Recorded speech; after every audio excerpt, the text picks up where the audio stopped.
I'm Reverend Christin Green, the Assistant Minister for Congregational Life here at the Unitarian Universalist Congregation of Fairfax. My pronouns are she and her, and I'm delighted to be with you all today to explore and just to be together. Worship is a time for us to lift up things of worth together and examine them for value. What are our values as people of faith? Do we have the vocabulary to articulate our values? I believe we can work on this together. Black History Month each February is also an opportunity for us to examine our culture and what we value as an American people. Black History Month itself has only been celebrated officially since the 70s. It still means that those on the sidelines are brought into the forefront, which tells us something about the state of equality, equity, and justice. We have work to do, but I believe that we can work toward this together. I'm so glad you chose to worship with us this morning online or in person. It is good to be together. So we're going to explore all together.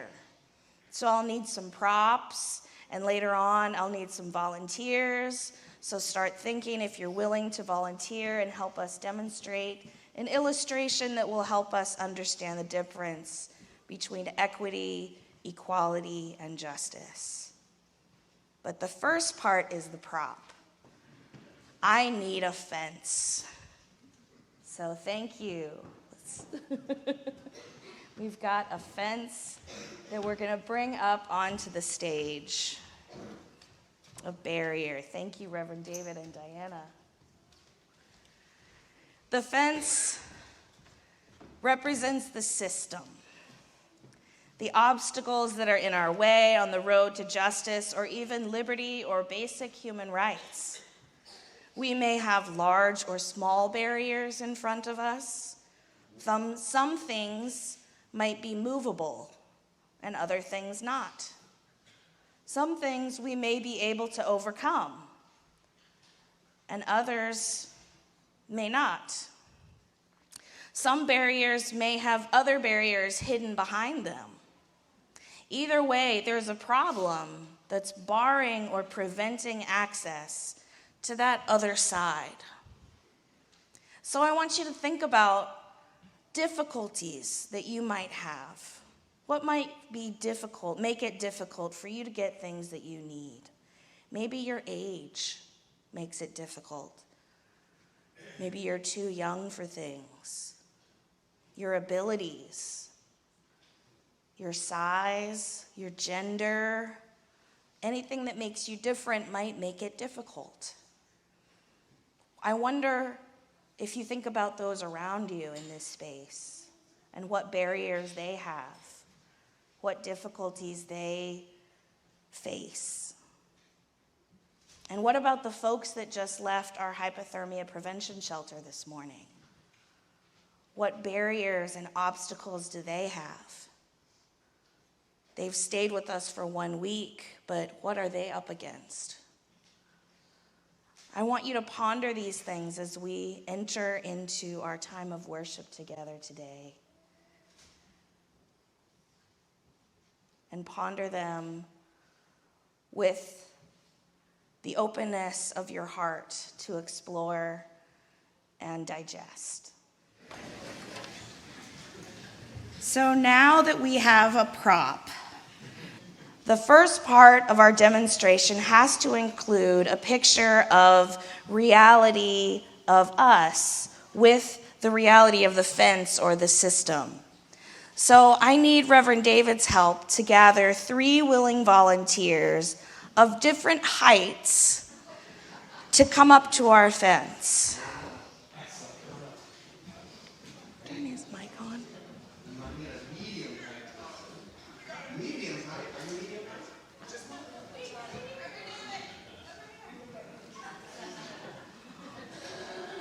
Well, we just need 3. You're coming up? Okay, all right, come on up.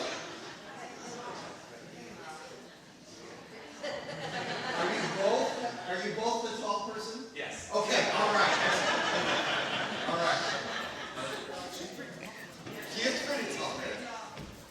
So, when we stand up here, Are we moving the wall? let's move the wall so everybody can see. Let's move it like sideways. Yeah? And on the stage. Yes. And so you're over there. Why don't you get over there too, over on this other side? And you can see over the fence, and your tall sloth in a trench coat can see over the fence, and you can see over the fence. Get in the middle. So organize yourself according to height. Perfect. And you can't see over the fence at all. You don't have a chance. So this is reality. We're stacked according to differences. But equality is when we give the same help to everyone. So do we have similar help that we could give to everyone and see what that looks like? Thank you, Miss Diana and Reverend David, for helping this demonstration.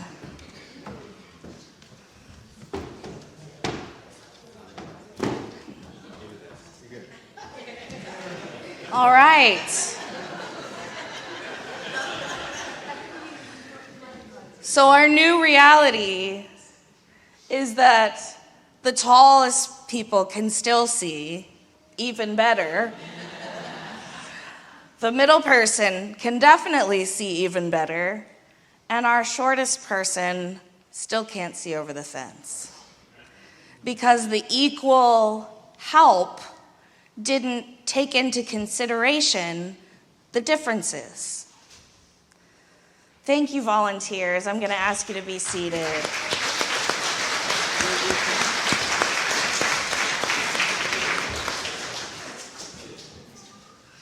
And thank you, Miss Diana and Reverend David. They deserve a round of applause.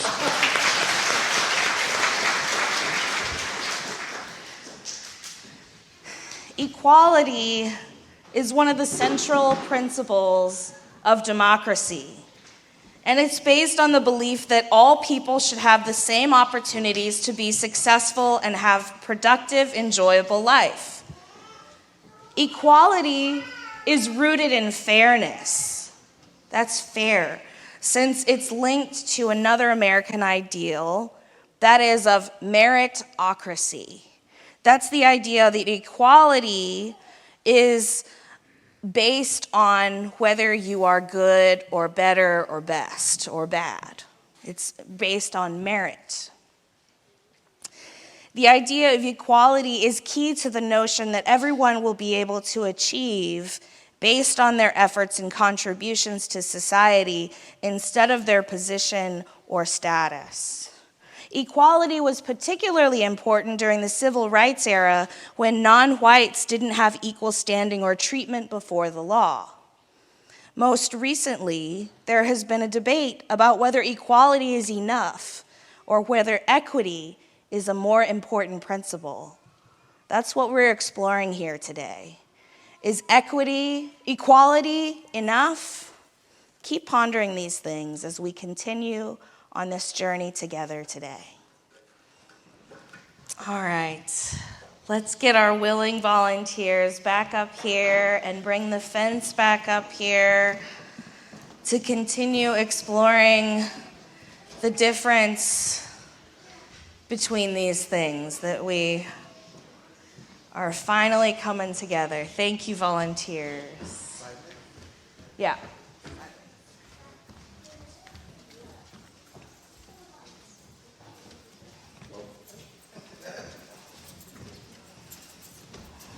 So last time, we gave everybody the same thing, and that's what? Equality. But with equity, what if we gave each person a step stool according to their difference instead of ignoring those differences? So we've got a medium size, we've got a large size, we've got a spotter. And yes, the idea is yes. So everybody can see over the fence.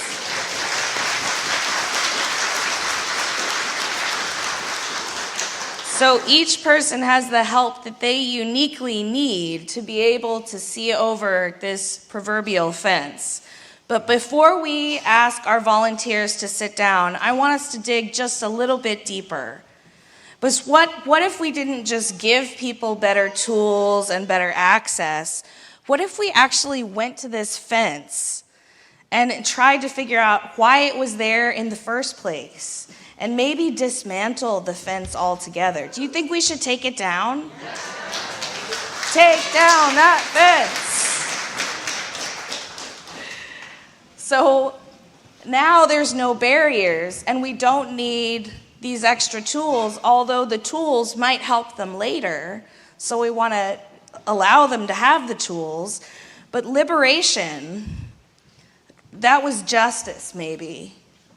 Taking down the fence. Liberation might be that they don't need to stand outside anything. They have a seat in the audience. They have a seat at the table. So I think we should welcome our volunteers back to their assigned seats. Thank you.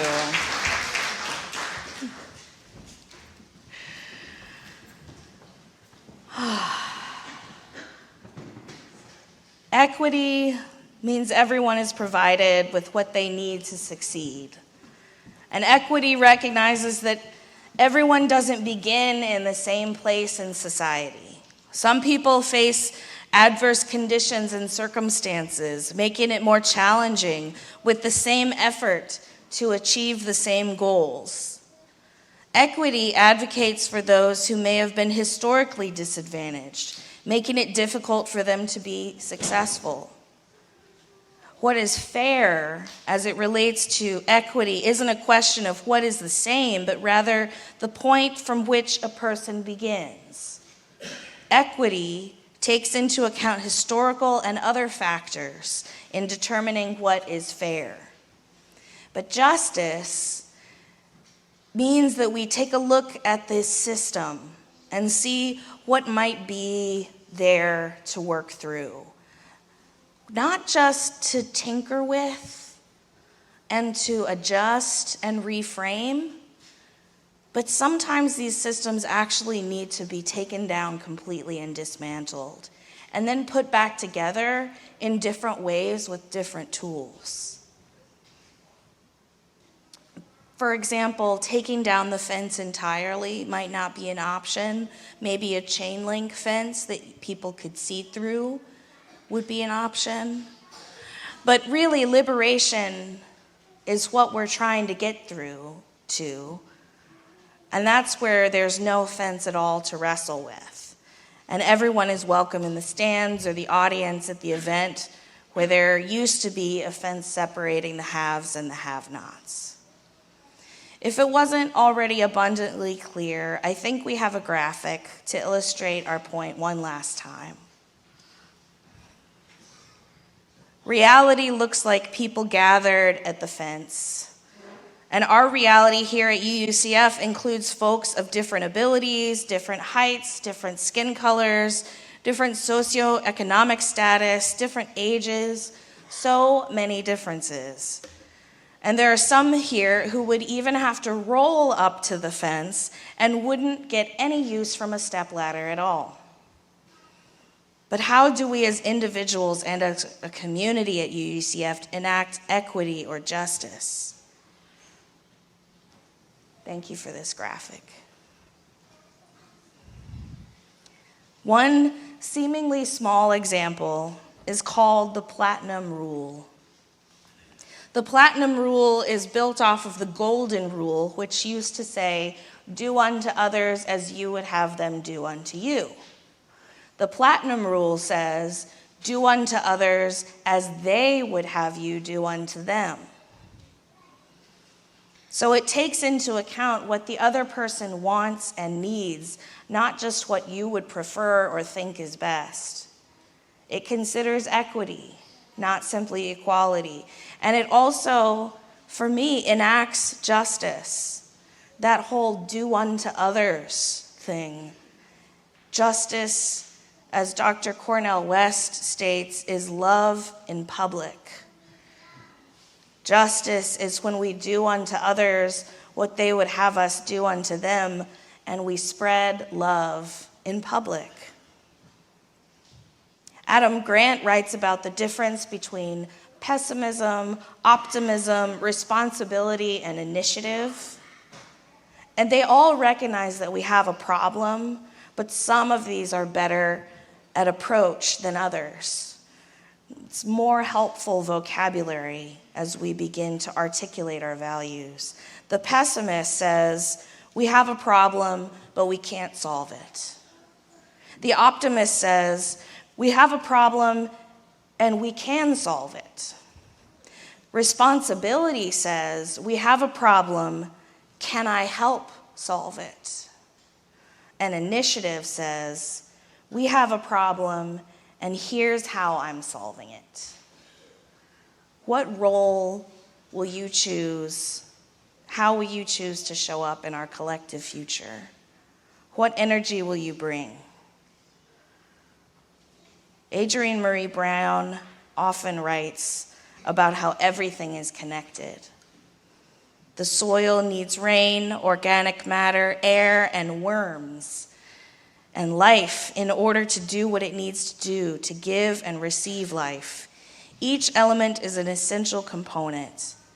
Organizing takes humility, selflessness, and patience, and rhythm, while our ultimate goal of liberation will take many expert components.